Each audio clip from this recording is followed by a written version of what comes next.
Good morning, class. After discussing the meaning of sole proprietorship, it's time to learn about its features. Features of sole proprietorship. Its first features is formation and closure. Formation means इसको start कैसे करना है and closure means कब हम इसको बंद कर सकते हैं और किन conditions के through हम इसको start कर सकते हैं, formate कर सकते हैं. Right? There is hardly any legal formality. Sole proprietorship के बिजनेस को स्टार्ट करने के लिए लीगल फॉर्मेलिटी बहुत कम होती है. ठीक है, बहुत कम केसेस ऐसे होंगे जिनमें आपको लाइसेंस लेना पड़ेगा, अदरवाइज यहाँ पर लीगल फॉर्मेलिटी बहुत कम होती है. It is easy to form. बहुत आसानी से आप इस बिजनेस को कभी भी स्टार्ट कर सकते हैं. There is no separate law. यहाँ पर कोई भी सेपरेट लॉ नहीं है. जैसे हमने पहले डिस्कस करा था कि जो ज्वाइंट हिंदू फैमिली बिजनेस है वो हिंदू लॉ के अकॉर्डिंग चलता है. पार्टनरशिप जो है वो पार्टनरशिप एक्ट 1932 के अकॉर्डिंग चलता है. ठीक है, कंपनी आपका कंपनीज एक्ट 2013 के अकॉर्डिंग चलता है ना. तो इसी तरीके से आपका जो सोल प्रोप्राइटरशिप है यहाँ पे कोई भी लॉ नहीं है. There is no separate law. ठीक है, closure can be done easily. आप इस बिजनेस को कभी भी क्या कर सकते हैं, बंद कर सकते हैं. सपोज फॉर एग्जाम्पल अगर आपको क्या करना है, कोई स्टेशनरी की शॉप खोलनी है. ठीक है, आप इस बिजनेस को कभी भी शुरू कर सकते हैं. आपको स्टेशनरी की शॉप खोलने के लिए कोई लाइसेंस लेने की जरूरत नहीं है. आपको जब बिजनेस शुरू करना होगा आप इसका बिजनेस आसानी से शुरू कर सकते हैं. नेक्स्ट, इसको बंद जब करना होगा तो क्लोजर भी आप इसका इजीली कर सकते हो. इसमें भी आपकी लीगल फॉर्मेलिटीज जब स्टार्टिंग में नहीं है तो क्लोजर के टाइम पे भी लीगल फॉर्मेलिटीज नहीं होती है. और अगर किसी बिजनेस में होती भी है तो वो बहुत रेयर होती है. ठीक है, next point, liability. Liability means the sole proprietor has unlimited liability. Unlimited means बहुत सारी. लाइबिलिटी मीन्स जो पैसा देना होता है. ठीक है, एक सोल प्रोप्राइटर को काफी सारी लाइबिलिटीज होती है उसके ऊपर. जब वो अपनी शॉप खोलता है तो हो सकता है उसके पास इतने पैसे ना रहे हो, लार्ज अमाउंट लग जाती है. बिजनेस चाहे छोटा हो चाहे बड़ा हो, लेकिन अमाउंट ऑफ कैपिटल रिक्वायर्ड होती है बिजनेस में. ठीक है, तो जो कैपिटल हमें चाहिए होती है वो सपोज अगर हमने बैंक से लोन के जरिए कैपिटल ली है, हमने वहां से पैसे लिए हैं, कितने 10 लाख रुपीज का लोन लिया है, तो एक स्पेसिफिक टाइम पीरियड के बाद बैंक आपसे ये लोन की अमाउंट वापस मांगने लग जाता है. ठीक है, अगर सपोज आप उसको 2 लाख या 3 लाख अगर आप दे सकते थे, आप कैपेबल थे कि 3 लाख आप दे सकते थे बिजनेस से, तो आप 3 लाख रुपीस वहां डिपॉजिट कर देंगे. लेकिन रिमेनिंग 7 लाख रुपीस क्या होगा, लेकिन आपके जो रिमेनिंग 7 लाख रुपीस होगी वो बैंक आपसे आपके पर्सनल एसेट्स को बेचकर भी ले लेगा.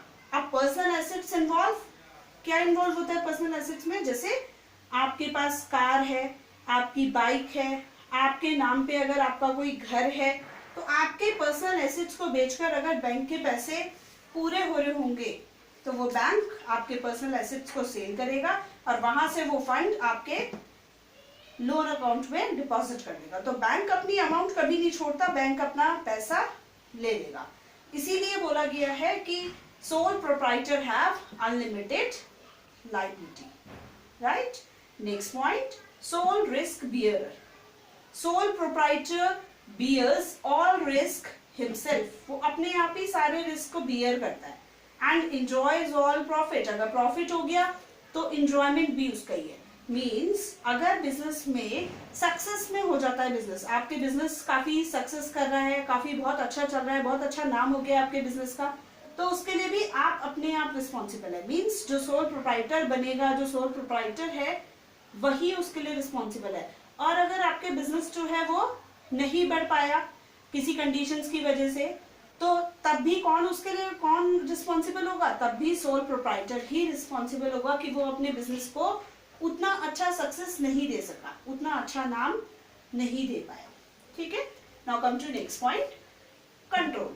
Control means take all major decision himself. कौन लेता है ये decision? Sole proprietor. Sole proprietor takes all the major decision himself. अपने आप लेता है वो सारे डिसीजंस. उसको किसी और से इंटरफेयर करने की जरूरत नहीं है, किसी और से बातचीत करने की जरूरत नहीं है, कोई डिस्कशन की जरूरत नहीं है. He can carry out his plans without any interference from others. Now come to next point. No separate entity. No separate entity means in the eyes of law there is no distinction between the sole trader and a business. एक business और एक sole trader means sole proprietor के बीच में कोई भी distinction नहीं होता है. मीन्स अगर हम बात करें लॉ की तो लॉ दोनों को एक ही मानती है. ठीक है. और जितनी भी एक्टिविटीज होंगी आपके बिजनेस के अंदर उन सब के लिए ये नहीं बोलेंगे हम कि एक पर्सन रिस्पॉन्सिबल है या एक बिजनेस रिस्पॉन्सिबल है. हम उसको दोनों चीजें क्या है सेम है. It means therefore the owner is responsible for all the activities. सारी एक्टिविटीज के लिए वही सेम ओनर रिस्पॉन्सिबल होता है. Next point lack of business continuity. Lack of business continuity means long term तक आप अपने बिजनेस को कंटिन्यू नहीं कर सकते हैं. आपको पता है बिजनेस में या नॉर्मली अगर नेचुरली अगर हम बात करें तो कोई भी पर्सन बहुत लॉन्ग टर्म के लिए नहीं जी सकता है ना. तो कभी ना कभी ऐसा समय आता है कि उसकी डेथ हो जाती है. इट मीन्स कि डेथ हो तो इस कंडीशन से वो क्या करेगा अपने उस बिजनेस को आगे तक नहीं चला पाता. या ऐसा बोल सकते हैं आपके घर के आसपास कोई अगर रिटेल शॉप है, ठीक है, उसको एक सिंगल पर्सन चलाता है और उनका आगे कोई फैमिली मेंबर नहीं है, ठीक है, जो उस बिजनेस को आगे कंटिन्यू कर सके. तो ऐसी कंडीशन में बिजनेस कभी ना कभी बंद हो जाता है. ठीक है, नहीं कंटिन्यू कर पाएंगे. इंसैनिटी मीन्स कभी अगर सपोज कोई पागल हो जाए या उस अनसाउंड माइंड हो. अनसाउंड माइंड मीन्स उसके सोचने समझने की शक्ति जो है वो थोड़ी कम होगी हो. तो ऐसी कंडीशंस में भी बिजनेस आपका आगे कंटिन्यू नहीं कर सकता है. And this will result in the closure of business. और इसी वजह से बिजनेस क्या होता है बंद भी हो जाता है कई बार. Now recall the terms. First one formation and closure. कभी भी स्टार्ट कर सकते हैं, कभी भी बंद कर सकते हैं बिजनेस को. Second liability. Soul proprietor have unlimited liability. Third part sole risk bearer means sole proprietor is responsible for each and every activities in a business. Now the next control. Control means all the major decisions are taken by the sole proprietor only. No separate entity. There is no distinction between a business and a sole trader. Sole proprietor, sole trader एक ही चीज है. Last, lack of business continuity. Business cannot survive for long term. Thank you class.